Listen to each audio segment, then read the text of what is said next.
नमस्कार दोस्तों, धैमन जी के क्लासेज में आपका हार्दिक स्वागत है, अभिनंदन है। दोस्तों, आज हम कक्षा 6 की हमारा राजस्थान पुस्तक का अध्याय 2 पढ़ने जा रहे हैं और इस अध्याय का नाम है राजस्थान का इतिहास। तो दोस्तों, राजस्थान का इतिहास शुरू करते हैं। मरु प्रदेश। मरु प्रदेश मरु प्रदेश आर्यों का प्रारंभिक जनतंत्र था। ठीक है, मरु प्रदेश आर्यों का प्रारंभिक जनतंत्र था, जिसमें वर्तमान के बीकानेर, नागौर, चूरू, गंगानगर, जैसलमेर, बाड़मेर के कुछ भाग सम्मिलित थे। ठीक है, जो मरु प्रदेश था, उस मरु प्रदेश में वर्तमान समय के बीकानेर, नागौर, चूरू, गंगानगर, जैसलमेर और बाड़मेर के कुछ भाग जो है वो सम्मिलित है मरु प्रदेश में। और मरु प्रदेश आर्यों का प्रारंभिक जनतंत्र था। यह याद रखना, आर्यों का प्रारंभिक जनतंत्र कौन सा था? आर्यों का प्रारंभिक जनतंत्र था मरु प्रदेश। नेक्स्ट है जांगल। जांगल प्रदेश। इस जनपद में वर्तमान बीकानेर, नागौर और जोधपुर का कुछ भाग आता था। जांगल प्रदेश में राजस्थान के वर्तमान जिले बीकानेर, नागौर एवं जोधपुर का कुछ भाग आता था। इसकी राजधानी थी अहिच्छत्रपुर। जांगल प्रदेश की राजधानी क्या थी? जांगल प्रदेश की राजधानी थी अहिच्छत्रपुर। पौराणिक आख्यानों के अनुसार यादव वंश के बलराम एवं श्री कृष्ण द्वारिका जाते समय इसी क्षेत्र से गुजरे थे। पुराणों के अनुसार भगवान श्री कृष्ण और बलराम द्वारिका गए थे मथुरा से, तो द्वारिका जाते समय इसी क्षेत्र से गुजरे थे, जांगल प्रदेश से होकर के गए थे, ऐसा पुराणों में लिखा हुआ है। मत्स्य जनपद। इस जनपद का उल्लेख ऋग्वेद में मिलता है। मत्स्य जनपद का उल्लेख ऋग्वेद में मिलता है। मत्स्य जनपद का उल्लेख कौन से वेद में मिलता है? ऋग्वेद में मिलता है। यह ध्यान में रखना, आपको कौन से में मिलता है? ऋग्वेद में मिलता है। महाभारत में मत्स्य जनपद की राजधानी विराटनगर थी। विराट। महाभारत काल में, महाभारत का जो युग था उसमें मत्स्य जनपद की राजधानी विराट थी। आधुनिक समय में इसको विराटनगर कहते हैं, और विराट थी। यह जनपद अलवर और जयपुर के मध्य स्थित था। अलवर और जयपुर के मध्य स्थित था। इस स्थान का वर्णन चीनी यात्री युआन चुआंग ने भी किया है। ठीक है, महाभारत में मत्स्य जनपद की राजधानी विराटनगर विराट थी और यह जनपद अलवर और जयपुर के मध्य स्थित था, और इस स्थान का वर्णन चीनी यात्री युआन चुआंग ने भी किया है। तो दोस्तों, महाभारत में आपने सुना होगा पांडवों ने अज्ञातवास किया था। तो अज्ञातवास कहां पर किया था? विराटनगर में ही पांडवों ने अज्ञातवास अपना पूर्ण किया था।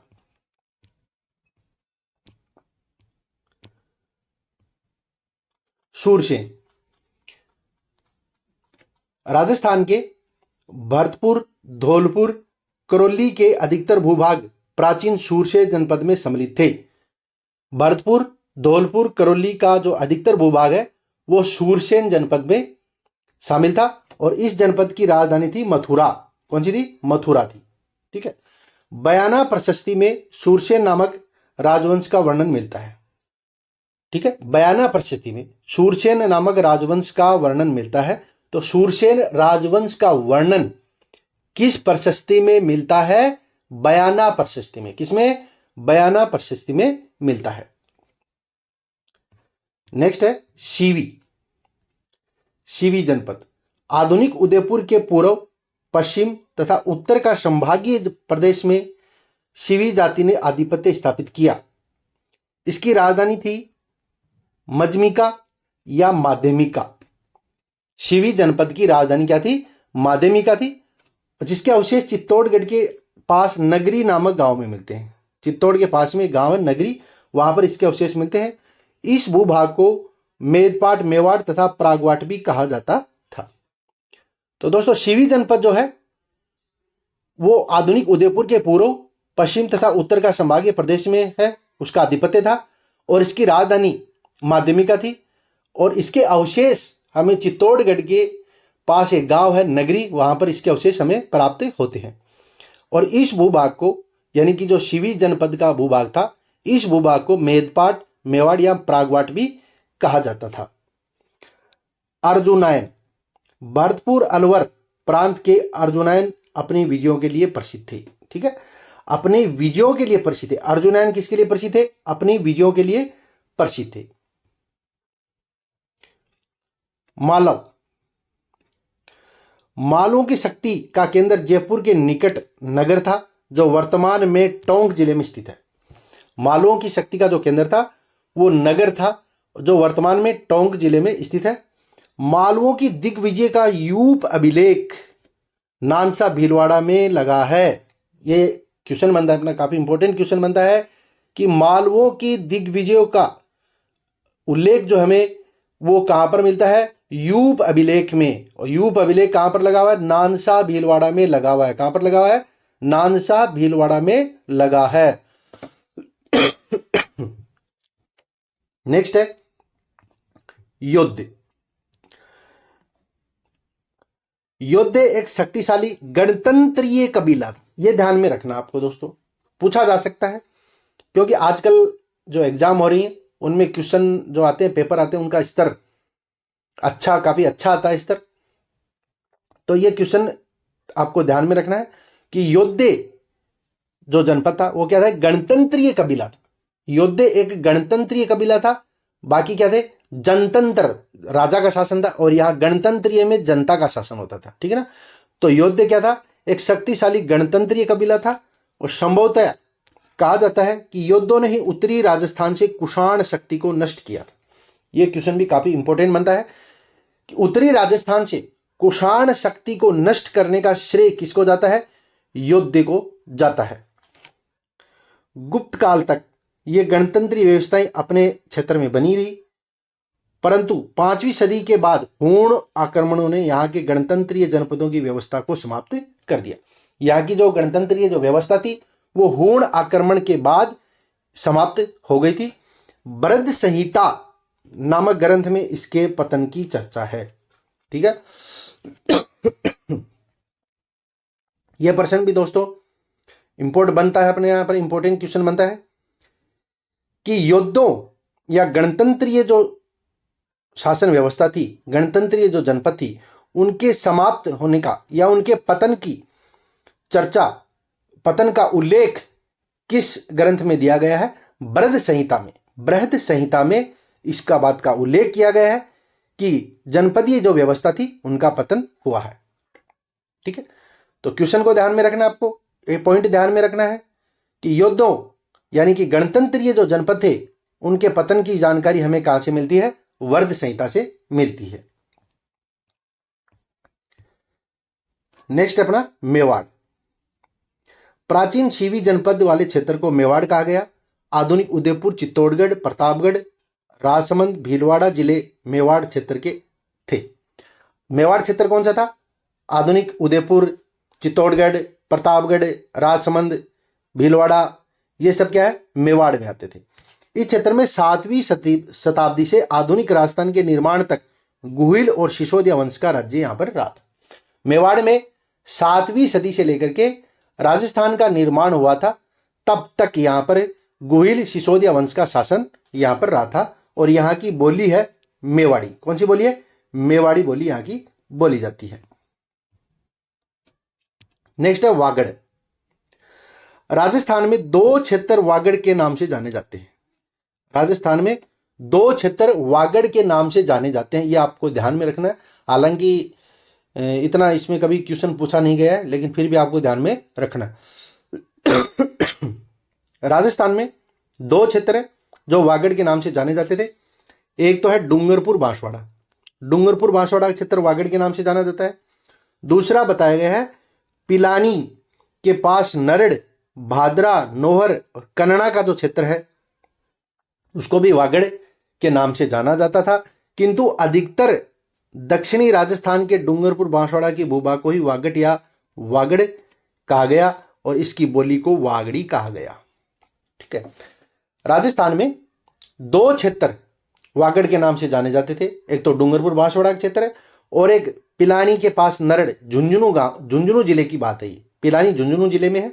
तो झुंझुनू जिले में पिलानी के पास नरड़, भादरा, नोहर और कन्नड़ा का जो क्षेत्र है वो भी वागड़ के नाम से जाना जाता था, किंतु अधिकतर दक्षिणी राजस्थान के डूंगरपुर बांसवाड़ा की भूभाग को ही वागड़ के नाम से पुकारा गया, कहा गया। और इसकी बोली को क्या कहा जाता है? वागड़ी कहा जाता है। बोली वागड़ी कहा जाता है। मारवाड़, प्राचीन मरु प्रदेश ही कालांतर में मारवाड़ कहलाया। प्राचीन समय में जो मरु प्रदेश था वो बाद में मारवाड़ कहलाया। 7वीं सदी में इसके मंडोर, जोधपुर क्षेत्र पर गुर्जर प्रतिहारों ने शासन किया। बाद में इस क्षेत्र पर राठौड़ वंश का आधिपत्य स्थापित हो गया, जो कि भारत की आजादी तक, राजस्थान के एकीकरण तक राठौड़ का शासन यहां पर रहा था।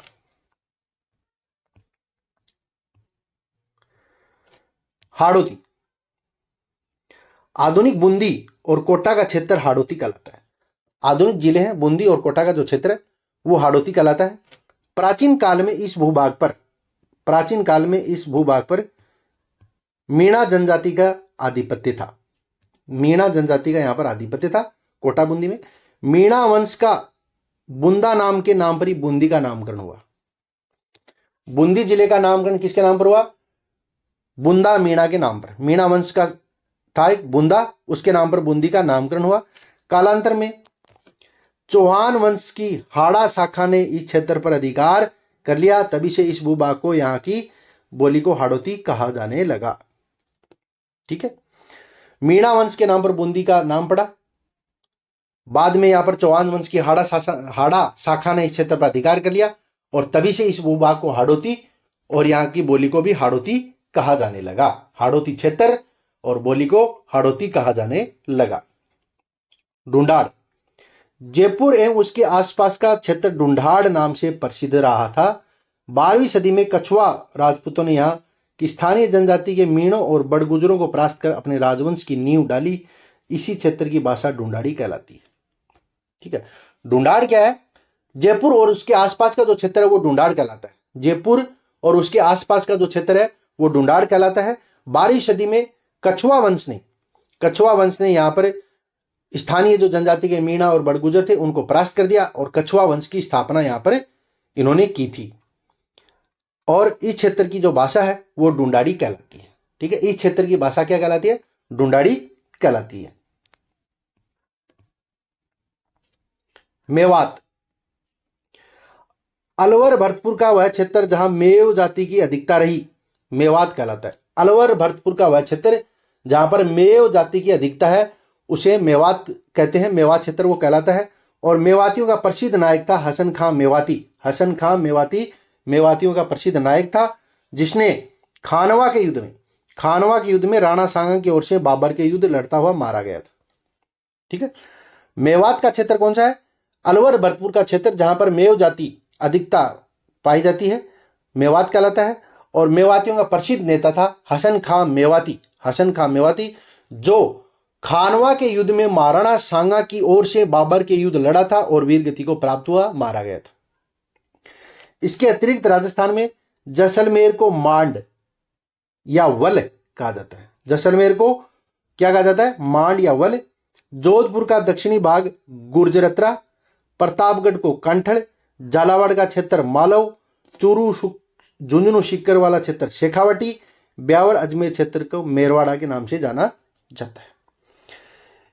इन सब के अलावा जैसलमेर को मांड या वल, ठीक है, ध्यान में रखना, जैसलमेर को मांड या वल, जोधपुर का दक्षिणी भाग गुर्जरत्रा, प्रतापगढ़ को कांठल कहा जाता था। प्रतापगढ़ को कांठल, झालावाड़ का क्षेत्र मालवा, चूरू झुंझुनू और शिक्कर वाला क्षेत्र शेखावटी तथा ब्यावर और अजमेर का क्षेत्र मेरवाड़ा के नाम से जाना जाता है।